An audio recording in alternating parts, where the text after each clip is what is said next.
Hello everyone and welcome to the Oliver Wilde Experience featuring Oscar Thompson, money, power, sex and culture. Oh my god, he's just so full of energy. Oh, I wonder why. I know, look in front of us, ladies and gentlemen, we have the Christmas in July feast from KFC. The cycle of life after. Yes, because last episode we did a funeral for the McSmart meal, and now we're celebrating the pregnancy of KFC, bringing out the bit more than a pregnancy. Christmas. Yeah, you know all about pregnancy, wouldn't you? So anyway, we're gonna get into the information. So basically, they've brought this Christmas in July feast out across Australia. It includes 10 original recipe pieces, including 10 wicked wings, 10 nuggets, a maxi popcorn chicken, 3 large chips, a large potato and gravy, and 2 dipping sauces. The best part is that this meal is designed between 4 to 6 people. So it's designed to be shared between 4 to 6 people. Yeah. No, come on, seriously, that's fucking reputable. Well, we counted like 2 each anyway. So, and it all up costs $49.95. Now, large Big Mac meal. Brought this here today. What was the journey like for you? Oh, it was complete schmozzle. How so? So I went to KFC, they looked chill. They took a while actually, but you know, I'll give them a bit of credit. Like, look what I fucking ordered. Like, come on. I mean, you fucking ordered for like the fucking royal family of Tonga. Anyway, and then I had to get the fucking bus because obviously I don't have my license. I failed my P's about 5 times. You mean your L's? No, P's. You've tried for your P's when you have like 0 hours driving. What? You've tried for your P's with 0 hours trying. Good luck to you. Yeah, anyway. All right. No wonder. Because I was just like, you know. Anyway, we're not getting into that today. Yep. I get on the bus. The guy looks at me startled. Like, the bus driver was just not. He couldn't compute.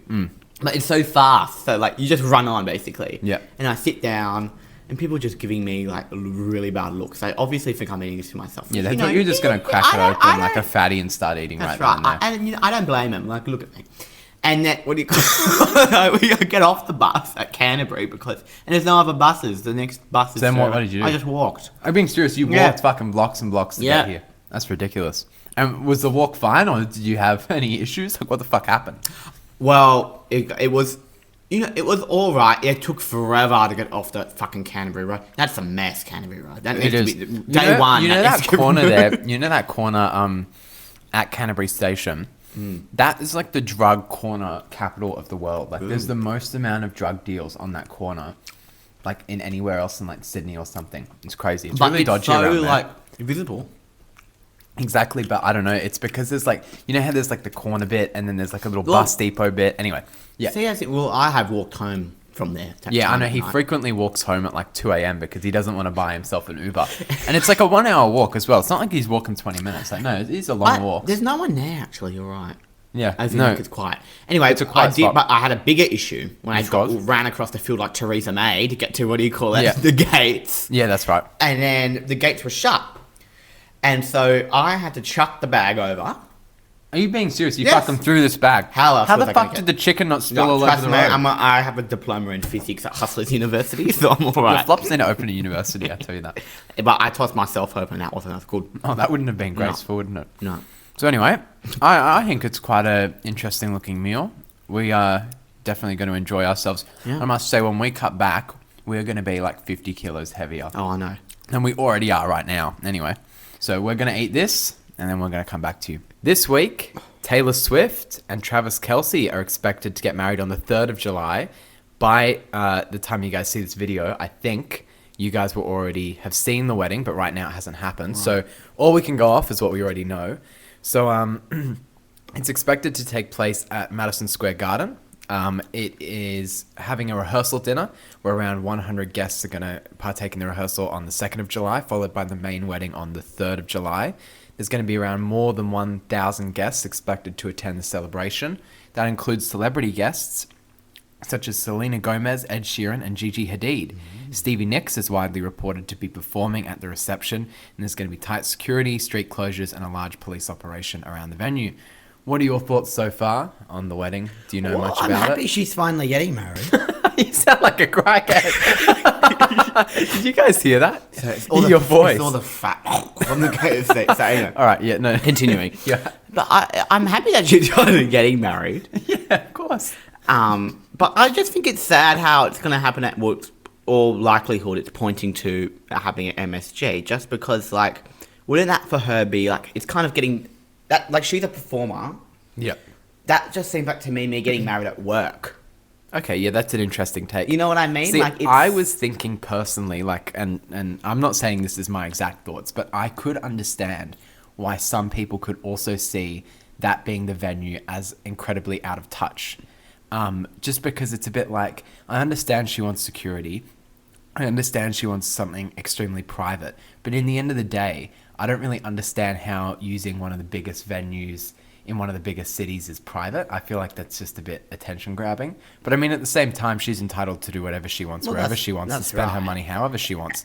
And I think, well, sorry, just to cut you off with that, well, and I think as well with the MSG, and I completely understand what you're saying with being massive, whatever. It's about, it also has, I think, the strictest security out of any stadium. Yeah, true. In America. I mean, there's no windows as well. Yeah.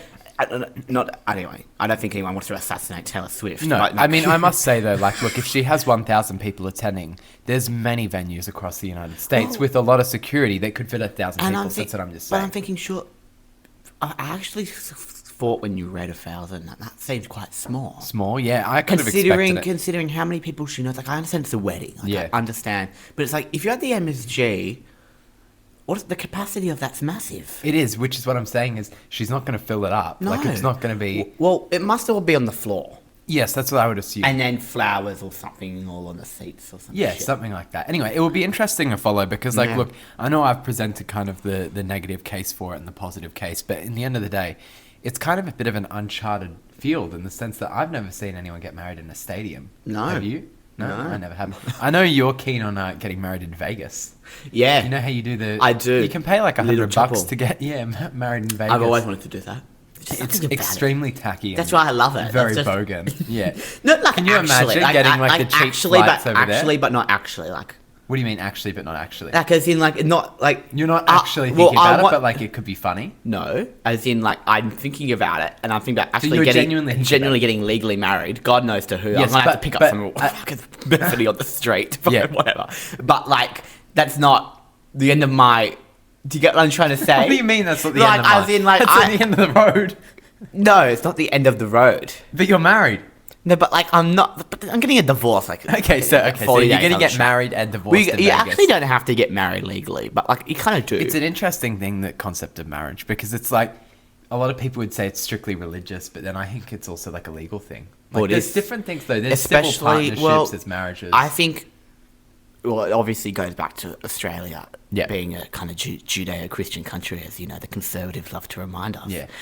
And I guess that Christianity feeds into the legality of it. Yeah, no, and I think it's it's a bit intrinsic. It's a very it kind of the foundations of marriage are in like a Christian kind of thought, and that's why it's now we kind of as you were saying, civil partnerships, civil unions. Yes, and then since then the idea of marriage has evolved significantly in different forms and in different methods. So I agree with you. Anyway, it will be very interesting to watch. Is she a Christian? Yeah, I believe so. I'm pretty sure her parents were conservatives as well. Yeah, but because didn't she come from a rural? But isn't it a big thing? Like, and I understand she's obviously not. She came from Kansas, I believe, Kansas or Pennsylvania, I believe. I don't think. It's but she lives in Tennessee. Okay. Like she lives in She's from Nashville. Okay, yeah. And I know she's not a very conservative Christian. No, she's pretty progressive, but she definitely has conservative roots. Yeah, you think if she's getting married, you should get married at church? You reckon? No, people can get married wherever they want. Of course they can, but I'm just saying. I know what you're saying. But no, I think Christians can still get married in different places, wherever you want. Anyway, it's just interesting. It's a very personal thing for everyone. Like, not many people get married in different places. In a stadium. People have different, of course. People have different views on marriage, etc.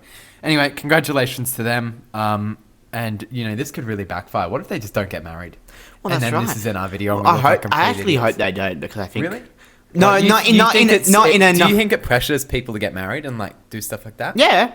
You reckon? Yeah, for sure. Maybe. I mean, I'm sure a lot of people will be inspired by Taylor Swift's I just want to know how many. This is why as well. I think she's doing it just so she has control of the social media. Yeah. As well, right? And I think as well she's doing that because if there's pub photos and all that stuff, imagine how many businesses like that. What was that Empire State Building yesterday? Yeah. Where those two whatever. Yeah. How many dodgy AI photos have you seen from businesses You know, where the message of it was peace and love. Peace and love. So you're basically saying that she wants to be the first one to post this, so she controls the narrative. Yeah, well, and I think that's fair enough. And I think that's why she's also done it at MSG, because and it's sad that she's had to do that. Now, good luck. If she genuinely wants to be married at MSG, she can get married at MSG. Now, I understand your ethical standpoints on that. Yeah, I mean, I'm not necessarily saying that's 100% my thoughts. I'm just saying I can understand why some people might argue this. I think she has bigger fish to fry with her fucking planes. Yeah, exactly. I know. Anyway. So anyway, good luck to them. Congratulations. Let's hope to God that you guys got married, because otherwise our episode is going to fall flat. Where will they go on their honeymoon? Sorry, I don't know why I'm still going, but where would you do? Who knows? She seems like someone, she'd go to like London or Edinburgh. No, see, I could see them actually going to like Outback Australia. I think it will be something very performative, very picturesque, very aesthetic. Virginia Jeffrey or whatever her name is lived Outback Australia. I have no idea. I think it was like WA or something. Outback WA. Yeah. Anyway, we don't need to get into that. Anyway, congratulations, Sam. We need to move on from fucking Taylor Swift. Slightly different change of tone. This is probably the first person to ever attempt to link Taylor Swift and Keir Starmer together. So Keir Starmer basically has resigned as the Prime Minister of the United Kingdom last week. And just to give you guys a bit of a timeline for those who don't know. So he initially came under pressure after the disastrous 2026 local election results for his party, the Labour Party. Labour MPs then feared the party was on track to lose the next general election. Then more than 90 Labour MPs publicly called on Starmer to resign, and that also included senior cabinet ministers who also privately urged him to step aside. The turning point came when Andy Burnham, who's the mayor of Manchester, won the Makerfield by-election, returning to Parliament. His victory immediately made him an overwhelming favourite to replace Starmer, which then led to the resignation on the 22nd of June 2026, where Starmer announced that he would resign as Prime Minister and Labour leader. Starmer said the transition would be orderly and attempt to put the country and the party's interests first. His resignation came less than 2 years after Labour's landslide in the 2024 general election. Britain is also set to have its 7th Prime Minister in a decade, so a lot of, everyone talks about the revolving door there. And hours after that, Burnham was sworn in as the MP for Makerfield, and former Health Secretary Wes Streeting, who is another potential candidate, he withdrew from the leadership race and endorsed Burnham. And then Burnham also appointed former Labour Minister and BBC executive James Purnell as his Chief of Staff, which was his first staffing decision. With no challenger emerging, Burnham became Labour's uncontested choice for leader. And he has unveiled a series of plans, including a 10-year economic plan, focused on boosting growth and raising living standards. He's also pledged to devolve power from Westminster, basically just splitting the power up across the country rather than centralising it in London. And in doing so, he's created a number 10 North to basically base the Prime Minister's office in Manchester as well. So overall, what are your kind of thoughts? Do you prefer Starmer? Do you prefer Burnham? Do you think I prefer Burnham, but I think this is a double-edged sword. Yeah, essentially, I think obviously Burnham seems to be better than Starmer, right? Yeah. I think, but that's not a very hard measure to beat. No, I agree. But I also think, as well, with the removal of Keir Starmer or the resignation of Keir Starmer, they have 5-year terms in the UK, and I think is getting, especially across the Western world, it just feels like you have an election and then everyone's just all of a sudden now focus on the next one. I get what you're saying. It's crazy how much, even in Australia, considering they have 5-year terms over there, you would think having 5-year terms would basically make people slow down. And kind of, think more about governing than campaigning. Well, that's right. But it actually doesn't. No. And I think that also, just a side note here, that could also be an argument against going to 4-year terms in Australia, because the whole point of switching to 4-year terms, the campaign would argue, is that it will allow you more time to govern rather than campaign. But I actually think that it could slow process down because people think they have more time. So it's an interesting contrast between the systems. And I think it's also happening here in Australia. Like, everything's just about the next election. This has never happened before. This kind of media coverage about people focusing on the next election. And I think it's obviously because the right-wing populists of the world amplifying it. Yeah. Like next election, next election, next election. So it's now filtered through into mainstream. There's a lot of people are kind of looking forward to see what happens because there's so much drama going on, especially in the UK and Australia. Now, I think as well though, I think he should have got another year. Right? Now, I think that's a very unpopular opinion, to be quite frank. The reason why I think that is because I think he won 2 years before with a very handy majority. You know, no party's doing that well over there. Even Reform, when you really think about it, they're on 25%? I mean, even some of their best polls, they struggle to get a clear majority. Even then, they're kind of falling into like late minority territory. Like everyone, no one's popular, really. Yes. Like, I think, like, obviously, to be frank and to be honest, to be clear, there's a lot of 2Bs there. 18% for Labor is ridiculous. Yeah, right. Like, no one's getting that anywhere, right? Like, I think it is ridiculous, but like, they're still kind of second, or they're second, third, tied with Cons. They're definitely, It's not like the Conservatives, because I know in the Makerfield by-election, they fell like 2%, didn't they? They didn't even get the deposit. They got crushed. Yeah, exactly. Like, they got crushed by Restore UK, a right-wing party, and Reform UK. So I agree with you in the sense that Labor is not in the dire straits the Conservatives are. But, I mean, look, I think that Keir Starmer did have to go. I think he had very bad political instinct. I don't think that he was like a politician. He was more of like a bureaucrat. And I think because of that, it kind of made him look like he was out of his depth and wasn't necessarily attuned to what he had to do throughout his tenure. I think, I'm definitely on the Andy Burnham side of things. I think he is saying the right things mostly. One thing I am more skeptical of is the whole devolution kind of agenda, in the sense that he's portraying that more or less as his main focus and that as if it's the silver bullet. And I just think that I understand that local power gives you local outcomes. You know, when you split power up and give more power to councils, that's great. But I just don't think that this is necessarily going to solve the country's issues, right? That's right. The way at least he's depicting it will. So, it will be interesting to see how that turns out. I know he's also focusing on expanding council housing. And my take on that is obviously that's great, right?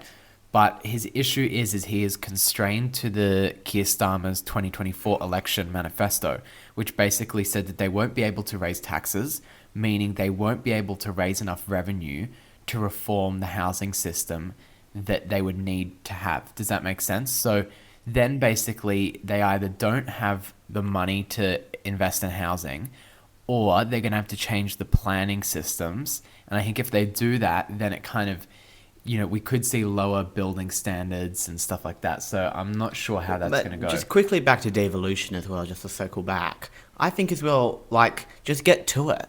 Why are we wasting time as your first thing to do devolution? You should be funding the programs in Northern England, or doing all that. He does say that he is a democratic socialist. I believe he said that. I know today he said he wants to end neoliberalism and stuff. So I think he's definitely in that school of thought. So it's just get to it. Why are we wasting time? Well, he's not prime minister yet, of course. Well, I understand, but I think people want radical change in that country, and I think he's trying to portray that as the radical change. Yes, and I was just questioning that, but as well, I do think the reason he's pushing it to advocate for him is because it is radical change and it's disruption to the system, because people want disruption to the system, believe it or not. That is very, very easy to do. That doesn't cost you much money. Because he's so tightly constrained to their manifesto where they can't raise taxes, that's true. That's a good point. Because their budget's so bad, it's just a tangible thing. It's like a tactile thing for people to be able to actually look at and go, okay, he's doing something, right? So as much as I have my doubts about it, and I just don't think it's as good as they make it out to be, I understand politically why he's doing it. And I think as well, he needs to think about calling an election in next year. I think just circling back to 2024 and just tying himself to that, because he had that's what happens, right? In these Westminster systems, he needs to be able to find a way to get out of that. Now, obviously, understand, don't call it straight away. There's no point calling it if you're going to get decimated. But even if you're going to lose seats, I think he should still call it. Yes, because it helps him because they can change the manifesto for the next election, meaning they can be a bit bolder and more ambitious. Because I think Keir Starmer, misread the room when he put together a very conservative and safe manifesto. People wanted change, and even though that's the name of the manifesto, it really was just a bit more of the same. And I think, if he actually put forward policies that are a lot more ambitious, that would benefit him in the election. And I think as well, though, but to be fair, in Burnham's credit, right, I think the problem with Starmer is it's a double thing, in the sense that it's what you're saying with his manifesto, Keir Starmer's manifesto, being so just like stable, like as you said, more of the same. I wouldn't even say stable. I'd say stale. Yes, that's the word I would use. Yeah, probably. Good point. But it's also that his personality. It's well, that's what I was saying. Think about New South Wales. Right? Yeah. It's very similar with the policy and everything. Like it's very just like touching up the edges. No actual institutional shit. Yes, right. But you have Chris Minns, who's a very personable guy to the people. Yes, right, some would say. Yeah, Keir was never that. Yeah, I agree. He was also stale himself. You can sell this centrism, but you need a good salesman, and they had a bad salesman. Well, and I think, but I think Burnham, right? I don't think he's trying to sell centrism. No, and I don't think he should. No, I agree with you. But I think if that's what he was forced to do, because things weren't getting better anytime soon, I think he would be a better salesman than Keir, which again, as I said, is not a very he's a better communicator. Not a very hard measure to achieve. Yes. But, yeah. Well, anyway, it will be interesting to see, will he kind of, because think of, leaders who step down and have a replacement. Will he go the Kamala Harris route where they unfortunately lose and take a hit, or will he go the Mark Carney route where they end up succeeding and riding high in the polls? My suggestion is, if you look at both of them instances, both Carney and Kamala, actually, like, we saw honeymoons for them in terms of polling, right? Some were, sooner, some were later, but either way, there was a honeymoon that happened in their tenure towards the beginning. I think Burnham should potentially capitalize on that and potentially call an election if he thinks he can win. This is interesting, and I want to circle back to Australia. I read somewhere that Angus Taylor, the Liberal leader, and I'm not going to go on this for very long, back to that whole kind of leadership change thing, do you lose you thing. Angus Taylor is the only leader of a major party in like the Anglosphere, like Australia, United States, New Zealand, blah blah blah, who has like replaced the leader, and then 3 months later, in 3 months, the polling's actually less. Yeah, than because they got rid of Susan when they were around like 21%, 22%, and now he's at 17 in the worst projections, which is worse than the UK Labour Party as well. So anyway, it'll be interesting to follow, and we might have to do an updated thing once he's picked his cabinet. What are we thinking for the cabinet, more specifically Chancellor? Well, I would probably say it's between either Ed Miliband and Wes Streeting. He could have a deal with Wes Streeting, which might explain why Wes Streeting withdrew from the race and endorsed Burnham. But a lot of people are saying Ed Miliband's the favourite. There's also, what's her name, Yvette Cooper. She's another one. I think, again, another unpopular opinion, I think Rachel Reeves could... No. Now, this is the thing, right? She'd have to very much change it up very fast. There's no... she'd have to change it already in the bin. She can't communicate for shit. The budgets have been too safe. Or at least keep her on. If she's not moving, kick her off later. I think that you could keep her in a finance and economics portfolio and put her as Secretary of Businesses or whatever. Because if you look, her team basically called up all these businesses and said, can you please advocate to Burnham to keep Rachel from accounts? And if the businesses love her so much, that's great. Put her in business secretary. Because look, I don't think she's bad. I just don't think she can communicate well, and I just think that her brand's already tarnished. Unfortunately, I wanted her to succeed. But when I think about the past chancellors of the UK, none of them have been very standouts. I mean, Gordon Brown. What's that guy's name? David Osborne. Yeah. Under the Conservatives, who did the austerity agenda, he's the one who really tanked it for them. When you look on it, like not at the time, not at the time. Legacy, but I mean, he's still quite popular in conservative circles and centrist circles and stuff like that. Anyway, so we'll have to keep updated on that. Staying in the political realm, but moving to Australia, which you were touching on a bit. We discussed a few weeks ago rumblings about a lot of the Teal independents getting together and forming a party, and that has happened officially. It's named the Community Strong Party. So for weeks, Allegra Spender and Zali Steggall have been holding talks about formally organising the community independent movement, and on the 25th of June, they officially announced the creation of Community Strong Australia. The party was created to expand the community independent model into more electorates across Australia. It positions itself as a centrist alternative to the major parties. The party says it stands for economic responsibility, climate action, equality, and integrity. And unlike traditional parties, MPs will retain a free vote on most legislation rather than follow party discipline. The party has no formal leader, and decisions will be made collaboratively. The party has applied for the Australian Electoral Commission registration and expects approval around October.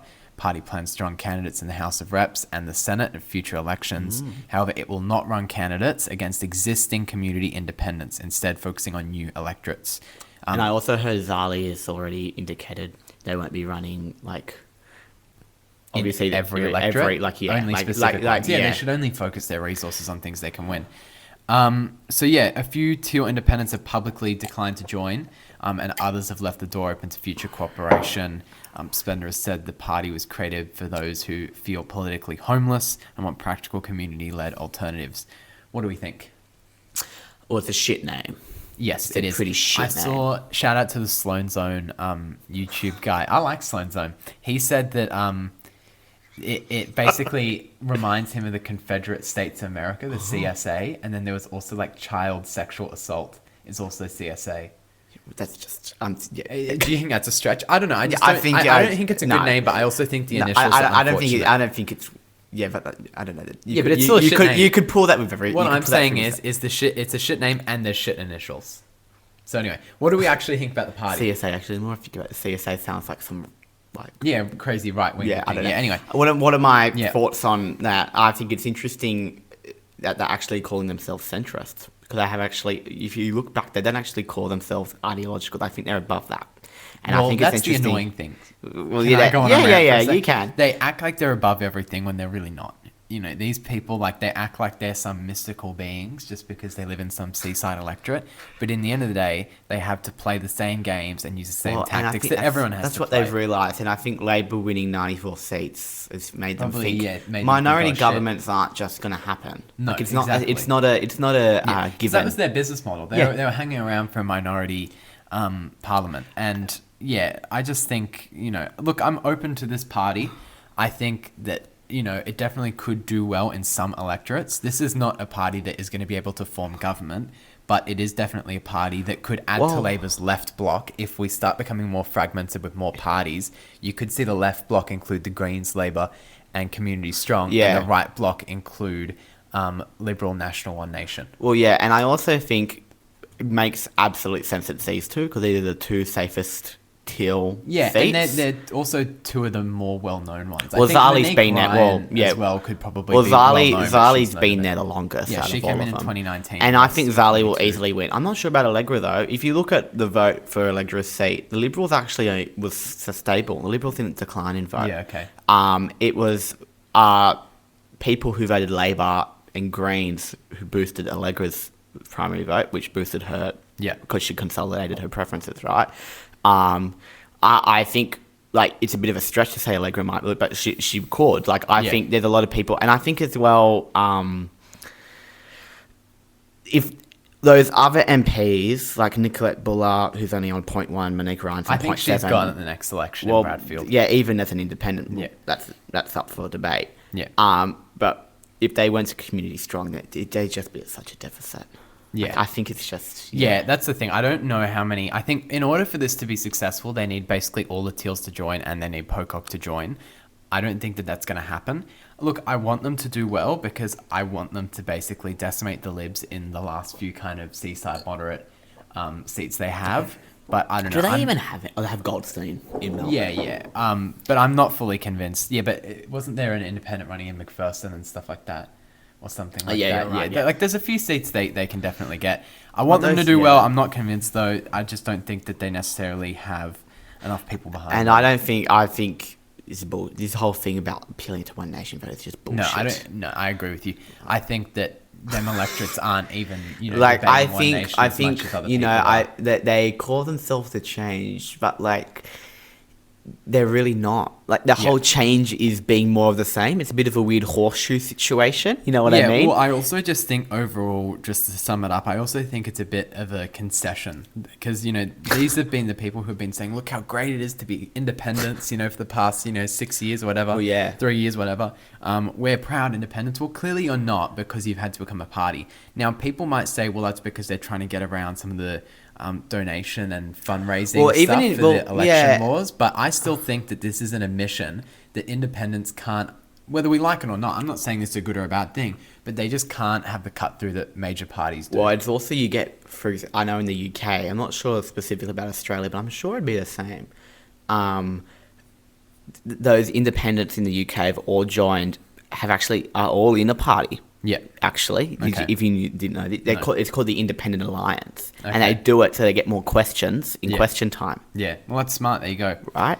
And so, like, I'm thinking, well, it makes you think then why wouldn't the other ones do that? But clearly, like you were saying, they're scared for their own brand. They don't. Community Strong is clearly trying to be more than that. Like, they're clearly trying to be a bit more of like a bigger picture, you know? Yeah. Anyway, it'll be interesting to watch. There's many factors that comes into play there. And we'll see if anyone else joins them, because I think they do need people to join them to actually legitimize themselves. Staying in Australian politics and actually, being very specific in terms of podcasts, not so good mate Karl Stefanovic has completely disgraced himself. So basically, Karl Stefanovic travelled to the UK to interview Tommy Robinson for his independent podcast covering British politics. So Robinson is a far-right anti-immigration activist and co-founder of the English Defence League. You just know that that's no good news there, hey? He has multiple criminal convictions, including contempt of court, fraud, assault, and using a false passport, and has served several prison sentences. Who hasn't? Robinson has also been linked to researchers helping mobilise support for the 2024 anti-migrant riots in Southport. A promotional clip showed Stefanovic walking arm in arm with Robinson, referring to Keir Starmer as a wanker, triggering immediate backlash. During the interview, Robinson made claims about migration, culture, and mainstream media, with little meaningful pushback from Karl Stefanovic. Critics accuse Karl of giving Robinson an unchallenged platform rather than conducting a rigorous journalistic interview. Stefanovic later defended the interview, saying his goal was to understand the political right and that interviewing controversial figures is legitimate journalism. Nine, who employed Karl Stefanovic on the Today Show, distanced itself from the podcast, stressing it was independently produced and not affiliated with the network. But then the interview was quickly removed from Karl's podcast and social media platforms as criticism intensified. 9 executives held crisis talks before deciding Stefanovic could no longer host Today while producing his podcast. And on the 25th of June, 9 announced Stefanovic would leave the Today Show immediately, ending his 21-year run instead of finishing his contract later in the year. Stefanovic said he believed in freedom of speech and would continue interviewing controversial figures despite the backlash. He later became emotional in an interview with Piers Morgan, saying the saga had taken the biggest toll on his wife and family. And then days later, ARN also dropped Stefanovic from his new radio show with Eddie Maguire, marking his second major media exit within a week. It's really just the whole group of fuckers, isn't it? Well, look, there's like a theme right now where it's like middle-aged men with a lot of money in Australia are losing the plot. Think of Karl Stefanovic, think of Carl Sandilands, think of Dave Hughes. I mean, these are all guys who, for some reason, have just completely gone, feral. Yeah, tits up this year, which is extremely strange. So what are your thoughts on this whole... Well, I've never liked Karl. I think he's just a tool. He's just a tool. Like, I don't know. I just don't get... He's just like the epitome of like... Just that 9-ish, like it's just so Channel 9. Corporate just so, bullshit. Just all blah. Like, and I think as well, I want to be clear, and I think this is a thing as well, that there's a lot of discussion whether interviewing Tommy Robinson itself is an issue. Now, I think it's obviously an issue, but I think like no one should get fired over that, right? Yeah. Right, that's like genuinely my fault. No, like I think you can interview whoever the fuck you want. Yeah, you can interview who you want. But that's not my issue. How you interview them matters. That's my point. If you don't give any pushback, then that's the issue. I have no clue. He's sitting there saying, "Oh God, I love ya," and all this shit. Like it's just. I watched the whole interview. Yeah, it's just like it's like, and it's not. It hasn't just been Tommy Robinson as well. Everyone else, Pauline. The only one he's done a pushback on was Albanese. Yes, that's the issue. Interview who you want, but you need to conduct yourself in a way that it is an interview. Oh, it's not trashy just an journalism. This is better journalism. Yes. Our fucking interview with Nasser Sultan had more pushback than that. Like, seriously. I think look, the issue with Karl Stefanovic is that he moves with the wind, right? He used to be for multiculturalism when it was popular. Now that things are a bit more shaky, he's against it. He used to be against Pauline Hanson when she wasn't popular. Now that, people are open to the idea of voting for her, now he's for her. He moves with the wind, and that's what we would call a grifter, right? Because he does whatever he wants to try and get the views and engagement of the day. He gets into punch-ups. Exactly. But you know what, actually, though? This is a good point on his side. He's been fired before. Or he's been sacked before, right? Yeah. Over the Ubergate thing. You know about Ubergate? Yeah, I heard of it, yeah. Where he started shit-talking all these people drunk in an Uber, but who hasn't? What do you call it? And then so Nine let go of him in 2019, I think it was, and he wasn't there in 2019, and the rankings didn't do very well. Yeah. And so they had to bring him back. Yes. Which that's a fact. Like, I want to stick with facts, right? Now, that doesn't mean, I think they should have still got rid of him. Right? Yes, I don't think, whatever. He like, does, they shouldn't sell whether their we soul. like it or not, he does have appeal to some people. Yes, yes, especially the Channel 9 viewers. Channel 9 audience likes him, and obviously there are people who listen to his podcast, so he does have a target demographic that he does reach. So yes, I think, and it sometimes makes me think about our podcast a bit, like the way you conduct yourself on the podcast obviously do matter. Yeah. And I think it, definitely reminds everyone who has podcasts and stuff like that independently and does it themselves.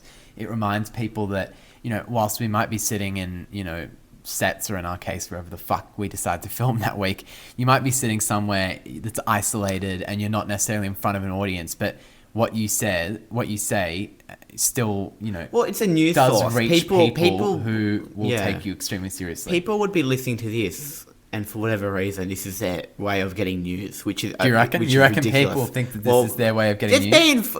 How many viewers on us eating smart meal funerals or whatever? Exactly, yeah. 4,000, whatever. There might be one or two. I agree. I think Karl, he can do what he wants. Like, I'm not whatever saying that, but it's like actions have consequences. Yes, right? we'll fuck around and find out. Yeah. Anyway, and also as well, Channel 9 is going to have a massive clusterfuck because I know his co-host Sarah's going on maternity leave, but then she's going to 7. And then there's the other co-host who's going on maternity leave as well. And now there's some new guy who's coming who's really bad. So I think their ratings are going to really, really go downhill from here. But I think as well, the kind of revolution of Karl into this, weird kind of populist figure, I think a big part of it is also the co-host. When he was there with Lisa kind of brought him back to reality. Well, yes, that's my thoughts on Sarah, his co-host. Like, I don't mind her, but I always say, I feel like she's complicit in the bullshit. Because she just kind of allows him to spread his bullshit on the Today Show. And she just laughs. And she either just laughs it off, or she doesn't really challenge him. So but even Ali Langdon was the same. But I think Lisa really, and even reeled him in a bit and it more. was, who was it before? Jessica Rowe, and even they had big things over the maternity leave or whatever it was. But I think that's also played a really big part in it. And I think, Anyway, it'll be interesting to see who Karl interviews next. I saw all these things online. Like, next up, he's going to interview the ghost of Jeffrey Epstein or Adolf Hitler and shit like that. It's just it's purely just shock value. He's just getting despicable. I know, people. But I remember when he started this, I kind of thought it was a bit of satire. Like, is he just doing this to rage bait people type of thing? Well, he is. And you know what? There is actually a lane to rage bait people, but I think you need to do it in a way that's healthy, in the sense that, we can sit here and clip farm and rage bait about, how we don't like Michael Jackson. But in the end of the day, who cares if we like Michael Jackson or not? No one's being harmed. There's no real massive negative thing being promoted. But it's very different rage baiting people with Michael Jackson compared to rage baiting people with someone who's been locked up in prison and has been accused of all this shit. Do you get what I'm saying? I mean, maybe Michael Jackson should be there, but that's a discussion for another day. But you get what I'm saying? Yes, talking about Michael Jackson and having that as our engagement bait is very different to engagement bait about a guy who is grounded in facts. And as well, a guy who's been found to bash Muslims and shit. This is very different engagement bait. He has no pushback. And to be fair, it wasn't just a Tommy Robinson podcast. He's just had nothing apart from the Albanese when Albanese went on. He only had pushback on. Which I find, so he obviously knows those journalistic skills. It's not like he's lost it. No, it's selective. It's selective because he's trying to push an agenda. And that's what the issue is. As I said, he's trying to tap into anger and he's trying to monetize off of that. No. Speaking of rage bait and engagement bait, and speaking of podcasts, we thought that it would be interesting to react to some of our hate comments. So if you have been on our TikTok, you would have seen people who are very animated against us. And I've managed to go through, I think we had I haven't seen these, so I want on. We had a video about Pauline Hanson and the Socceroos last week, a clip from the podcast.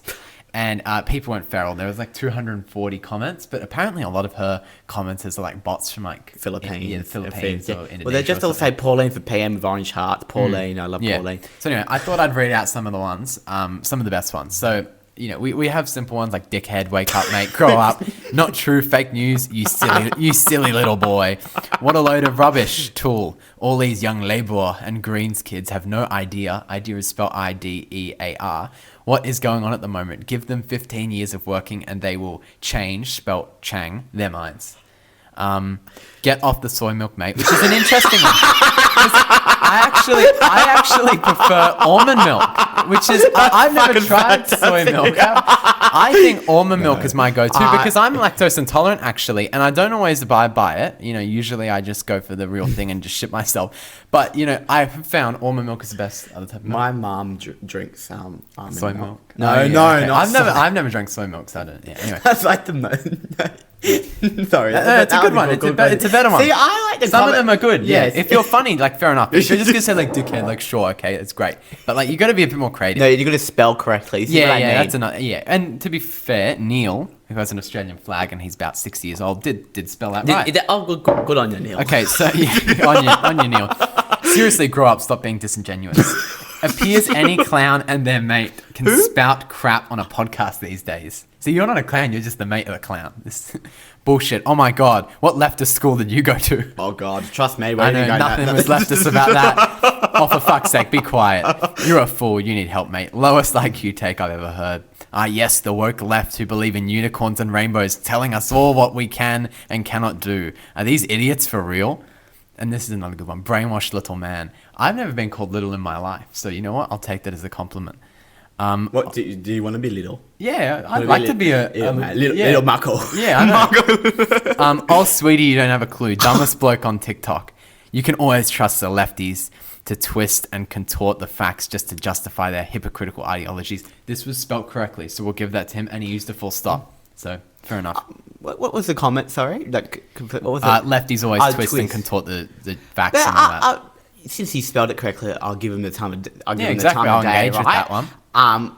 I think though, like that's even that in an admission that what we're saying is in some realm correct. Well, I think as well. Look, the issue right now, things are so polarized because people can't agree on the same information and facts. Right? We used to have a lot more like clear sources and stuff like that, where we could all agree with the same facts but interpret the facts differently. But the issue with social media is the fact that people are working on different facts. It's as simple as that. So, I would argue my facts are correct because they're based in evidence, but I'm sure he would also argue the same thing, so good luck to him. Proof again that podcast equipment should require a license.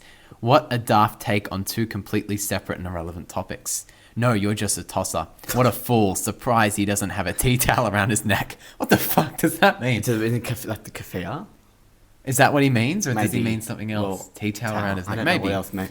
And then this is the best one. Are you pregnant, mate? So there we go. What was that do? That was from Anthony Kautal. Okay. What an idiotic idiot. The Socceroos are garbage, mate. We love the AFL, mate. Just tell me that you're a fucking homosexual without telling me. AFL people are so weird. Any grub with a camera and a microphone is a fucking expert these days. I mean, I'm not far off, am I? When did Lego men start talking? And why is podcast equipment so readily available? That's funny, actually. You're not very bright, are you? These Muppets saying this crap, full stop. How many comments are there? I have quite a few, but we're halfway through. Okay. They give any idiot a platform, and that's the problem these days. This is one of my favorite ones because it infers that we have a platform in the first place. Do you get what I'm saying? Oh, yeah, you're right. I think that's quite complimentary. Woke lefty alert. Okay. Be quiet, you Harry Oofter. This guy is so out of touch with reality, it's crazy. To even bring up sport is a stretch because obviously you've never played it. See, that's all right. That's, I'll give him that. I have played soccer though. I played it for all of my primary school. Who cares what you say? You're just a lefty troll. We can do whatever we want because this is Australia, champ. Silly little child, idiot, you're full of bullshit. Stop talking crap. Dumbest person on TikTok. These people this year. are being very libertarian, and they're having issues with podcast equipment. Yeah, exactly. I know. Interesting. Yeah, free speech until it goes against them. Hey, someone said, "What a flop." I mean, that's the whole point, isn't it? I think you're an idiot. These are the dumbest points ever. GetUp wasted their money on your video. Trust me, we're not being funded by GetUp, but if GetUp wants to fund us, they're more than welcome to. Get a job, clown, hypocrites, numbnuts. Dumb nuts. I'm going to start using that. Dumb nuts. What? Numb nuts. Like your nuts are numb. Numb nuts. Oh, right. Yes. Brainwash little kids. Your arguments are so pathetic. Any wanker lefty can do a podcast. Fake news, ridiculous notions. Oh, another muppet from the left. When you reach puberty, you may start to understand what's happening around you. I know people are really triggered. They're saying left and they're saying woke. Lol, you're a ding dong. That was like a 7-year-old man as well. You guys definitely can't get any pussy. Engagement bait. We've got to start making podcast equipment more expensive. This is on our Michael Jackson thing now. We then had a guy called Alex comment like 10 times. These are really interesting because these aren't just insults. These are just like people having full like... Yes. Well, yeah. The difference between the Pauline Hanson one and the Michael Jackson one, they're the two videos that get the most hate, which for those who don't see the videos on our socials, they're just clips from the podcast. The Pauline one, people were just really angry, just like calling us like dickhead, all of that. They were just name calling. Which is fine, it's funny. But the Michael Jackson one, they're quite vicious in the sense that they're actually trying to engage with like the stuff at hand, which, you know, I'll give them that. So there was some guy called Alex who commented on like 5 different accounts, and then he got all of his little friends to comment as well. He thinks he's some influencer or whatever. He has like 50K, whatever. He probably bought the followers. All he does is go thrifting, which anyway, you know, good luck to him. He's not gone far in life, poor guy. So he said, genuinely take this down.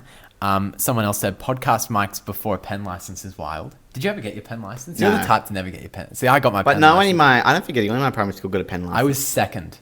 The other was a friend. I'll have to tell you after. See, that's interesting. And then someone said, yeah, okay, with a zoomed in photo of your face.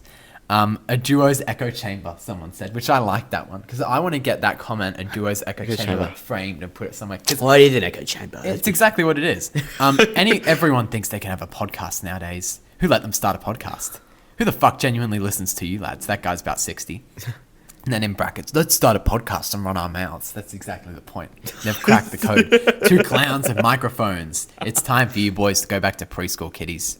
Albanese, please add a 67,000% tax on podcasting equipment. They really need to increase the price of podcasting equipment these days. And then someone was making fun of the way you speak by saying, my thoughts on your performance is that you should probably shower before filming. Yeah, this one's Justin Bieber now. So there we go. There's our comments. And then there were also a few crazy comments, but we already spoke about them briefly in the end of one episode. Yeah, the crime family. Where people were like accusing us of being part of like a mob and a crime family who tried to like rob the Jackson estate and stuff like this. So anyway, look, I know like a lot of people like read through all them comments and think like, holy shit, like why does everyone hate you? And like, you know, I ask myself that question sometimes as well. But no, look, I think, you know, our kind of strategy when it comes to uploading like clips, TikToks, reels, stuff like that is very much so engagement bait, which these people obviously take. You know, I personally... No, but it's not like we're saying it for the sake of engagement bait. No, it's something we would already speak about, but then I might like format it a bit differently. We're not going to just upload random clips. Exactly. What I kind of do is I kind of think, you know, because we have the topics that we are going to speak about for the day, I kind of think, okay, what's an interesting topic? I choose one, and then I kind of think roughly what I'm going to say. It's still not scripted, but then I get here, I say it, and what I do is I start with a big, bold statement. Yeah, right. It's a bit, you know, radical, a bit out there to engage people. That's the first thing they see within a second of scrolling. And then I elaborate on it. Because basically people want to stay for the elaboration because it's like the payoff. They want to, you get what I'm saying? They want to find out how I had that initial hypothesis. So that's kind of my strategy. But I mean, you know, we're not going to upload boring clips. We want to upload clips that engage people, that, you know, makes them feel emotion, whether it's anger, whether it's happiness, funny, sad. People go up to us and say, oh, there's so much hate on your video. Like, whatever. They feel a bit bad. And I was like, no, that is the point. That is the point. But it's not even that, right? Like, it's like, you just have to take it. Take it up. Take it on the chin. I enjoy reading this. Like, no, literally, I know, the point is because the more they comment, the better our engagement is. So sometimes, like on TikTok and stuff, you get rewarded for like saying the most outlandish shit. Yeah, right. And like as I said, I'd much rather our outlandish shit be about Michael Jackson than having, you know, a guy who bashes Muslims on. So like, you know, there's the difference between our engagement bait and other people's engagement bait. But anyway, and you know, I think, you know, I think some of our clips do quite well. Like I'm not ever annoyed about the performance. I think considering it's a small podcast on a low production budget, I think we do all right. So I think we do as well. Especially on TikTok. Instagram's harder to appeal to, but anyway.